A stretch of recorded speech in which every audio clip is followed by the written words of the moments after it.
Hi everyone. So नेपालमा budget price रेन्जको फोनहरु चाहिँ धमाधम lunch भइराछन् and there are so many good option. मैले चाहिँ अस्ति भर्खरै Redmi को A1 भन्ने फोनको पनि भिडियो लिएर आएको थिएँ जुन चाहिँ 12000 प्राइस रेन्जको लागि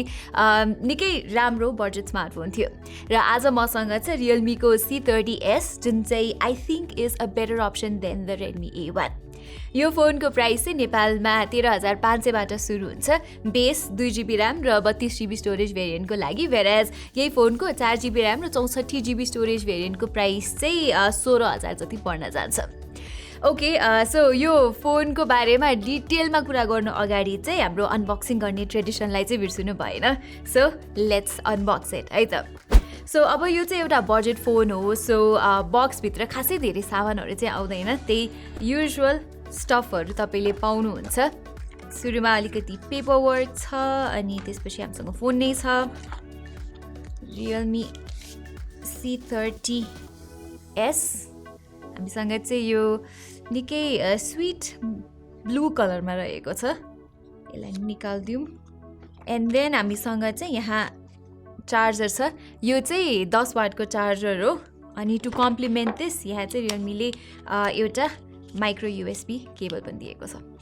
अब हुन त 15000 को सबै फोनमा आजकल पनि माइक्रो USB नै आउँछ तर मलाई चाहिँ के लाग्छ भने सस्तो फोनहरुमा पनि टाइप C चाहिँ हुनै पर्छ जस्तो लाग्छ अब 2023 आउन लागिसक्यो सो सबै प्रोडक्ट्सहरु टाइप C तिर शिफ्ट भयो भने चाहिँ अझ सहज बनाउँछ र धेरै चार्जर बोकिराख्नु पनि पर्दैन सो इन्भाइरोमेन्टल इम्प्याक्ट पनि धेरै हुँदैन एनीवेज यो सबै कुराहरुलाई क्लियर गरेर let's start talking about the phone anyway मलाई चाहिँ Realme C30s मा सबैभन्दा मन परेको भनेको चाहिँ यसको डिजाइन नै हो यस्तो रिफ्रेशिङ टाइपको ब्लू कलर अप्सनमा छ र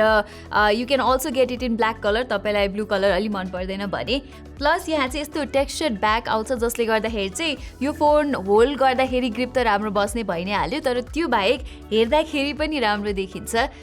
र मैले अघि नै भने जस्तै यहाँ चाहिँ अब तपाईले साइड माउन्टेड फिंगरप्रिन्ट सेन्सर पाउनुहुन्छ जसले राम्रैसँग काम गर्छ त्यस्तो अब सुपर फास्ट चाहिँ लागेन मलाई तर it gets the job done भनौं न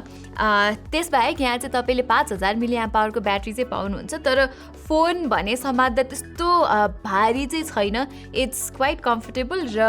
मलाई चाहिँ यो पछाडीको सिंगल क्यामेरा लेआउट पनि ठिकै लागेको छ जे होस् यसले चाहिँ अब ओभरअल लुक्सलाई चाहिँ कम्प्लिमेन्ट गरेको छ अगाडिपट्टि चाहिँ तपाईले यहाँ 6.5 इन्चेसको HD प्लस डिस्प्ले पाउनुहुन्छ जसको क्वालिटी चाहिँ सरप्राइजिङली राम्रो लाग्यो मलाई कुनै किसिमको अब भिजिबल पिक्सेलेसन चाहिँ तपाईले यहाँ पाउनु हुँदैन कन्टेन्ट हेर्दा अथवा चाहिँ अब UI चलाउँदाखेरि पनि त्यस्तो पिक्सेलेसन चाहिँ देखिदैन यहाँ त्यसको साथसाथै यहाँ चाहिँ अब कलर रिप्रोडक्सन पनि राम्रै छ अब युट्युबमा चाहिँ कन्टेन्टहरु अपस्केल भई 1080p मा नै हुन्छ सो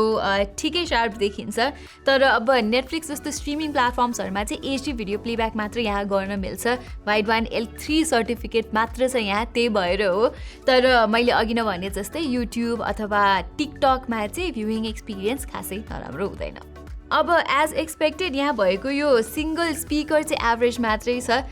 साउन्ड लाउड चाहिँ लाउड नै छ तर हाईएस्ट भोल्युममा चाहिँ अलिअलि डिस्टोर्सन चाहिँ फिल हुन्छ सो मैले चाहिँ 80% भन्दा बढी साउन्डमा गीतहरु सुन्न यहाँ प्रिफर गरिन त्यस्तो भन्दैमा अब डायलग भएको कन्टेन्टमा चाहिँ त्यस्तो खासै फरक पर्दैन so that is okay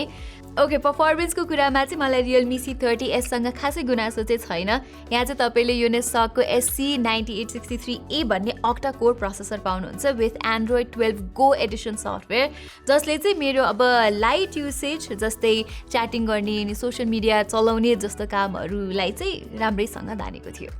plus अब Redmi A1 को कम्प्यारिजनमा चाहिँ एप ओपनिङहरु पनि मलाई त्यस्तो स्लो चाहिँ लागेन यहाँ र ओभरअलमा पनि त्यस्तो स्लो फिल चाहिँ हुँदैन तपाईले यताउता युआईहरु चलाउँदा अब धेरै नै एप खोलेर राख्दाखेरि चाहिँ अलिकति स्लगिश फिल हुन सक्छ तर एक दुईवटा एप ब्याकग्राउन्डमा हुँदा त्यस्तो फरक भने चाहिँ पर्दैन स्पिडमा चाहिँ लाइकवाइज गेमिङ चाहिँ यो फोनमा खासै पोसिबल छैन मैले चाहिँ यो फोनमा PUBG डाउनलोड गरेर खेलेको थिएँ जुन चाहिँ लोएस्ट सेटिङ्समा अर्थात् स्मुथ ग्राफिक्स र लोएस्ट फ्रेम रेट्समा चाहिँ खेल्न मात्रै पोसिबल थियो र त्यो सेटिङ्समा पनि खासमा अलिअलि स्टटस चाहिँ हुन्छ बेला बेलामा सो PUBG लाइट खेल्नु पर्ने हुन्छ जसमा चाहिँ तपाईले बेटर रिजल्ट्स पाउन सक्नुहुन्छ अलिकति लेस डिमान्डिङ गेम्स जस्तै अब सबवे सर्फर अनि लुडो जस्तो गेम चाहिँ यहाँ चलि नै हाल्छ that is not a problem by the way Realme C30s मा डेडिकेटेड डुअल सिम कार्ड र माइक्रो एसडी कार्ड गरी तीनवटै राख्ने ठाउँ छ र अब कल क्वालिटीको कुरा पनि कुनै दिक्कत चाहिँ मैले यसमा भोगेको छुइनँ। नेक्स्ट क्यामेराको एस्पेक्टमा पनि Realme C30s is not bad actually. Colour reproduction चाहिँ अलिकति पन्ची भएर होला यसको मेन 8 मेगापिक्सलको क्यामेराबाट खिचेको फोटोहरू चाहिँ दे लुक प्लिजिङ इनफ। अलिकति आर्टिफिसियल सार्पनिङ चाहिँ गरेको थाहा हुन्छ तर अननेचुरल नै चाहिँ देखिँदैन फोटोहरू, सो इट्स ओके। पोर्ट्रेट्स खिच्दाखेरि चाहिँ कहिलेकाहीँ ब्याकग्राउन्ड राम्रै आउँछ भने कहिलेकाहीँ चाहिँ ओभर एक्सपोज गरिदिन्छ यसले सब्जेक्टलाई अनि पेल देखिन्छ कहिलेकाहीँ सब्जेक्टको स्किन टोन। तर एउटा टिपिकल बजेट फोन भन्दा चाहिँ यसको overall camera optimisation slightly better लाग्यो मलाई। त्यसै गरी ब्याट्री लाइफ पनि I wouldn't say it's bad, राम्रै छ। जस्ट अब एचडी स्क्रिन र लो पावर्ड प्रोसेसरले गर्दा होला मलाई चाहिँ यो फोनले 1.5 दिन जतिको ब्याकअप दिएको थियो, जबकि एउटा टिपिकल मिड रेन्ज फोनले चाहिँ सेम प्याटर्नको काम गर्दाखेरि 1 दिनको मात्रै ब्याकअप दिन्छ। So you get the gist. Charging चाहिँ फेरि it can be a frustrating thing, किनभने बक्समा आउने 10 वाटको चार्जरले चाहिँ यो फोनलाई चार्ज गर्न 3 घन्टा जति ढुक्कै लगाइदिन्छ। सो ओभरअलमा यदि तपाईँको बजेट चाहिँ 15,000 रुपियाँ छ भने त्यो प्राइस रेन्जमा Realme C30s चाहिँ एउटा राम्रो अप्सन भएर निस्किन्छ। यहाँ चाहिँ अब सिमिलर प्राइसमा आउने अरू फोनको तुलनामा यसको पर्फर्मेन्स त्यस्तो स्लो छैन, क्यामेराजहरू अलिकति बेटर अप्टिमाइज छ अनि राम्रो लुक्स पनि छ र more importantly normal day to day task सबै यसले राम्रोसँग धान्न सक्छ। सो एभ्रिवान, यही नै थियो हाम्रो Realme C30s भन्ने बजेट स्मार्टफोनको रिभ्यू। अब चाहिँ नेपालमा $300 भन्दा माथिको फोनको इम्पोर्ट ब्यान चाहिँ खुलिसकेको छ। सो म चाहिँ निकै धेरै मिड रेन्ज र हाई एन्ड फोन्सहरूको पनि भिडियो लिएर आउनेछु। So to watch all that do not forget to subscribe to our channel र त्यसको छेउमै भएको बेल आइकन पनि थिच्न नबिर्सिनु होला। यति भन्दै म प्रतिमालाई बिदा दिनुहोस्। धन्यवाद।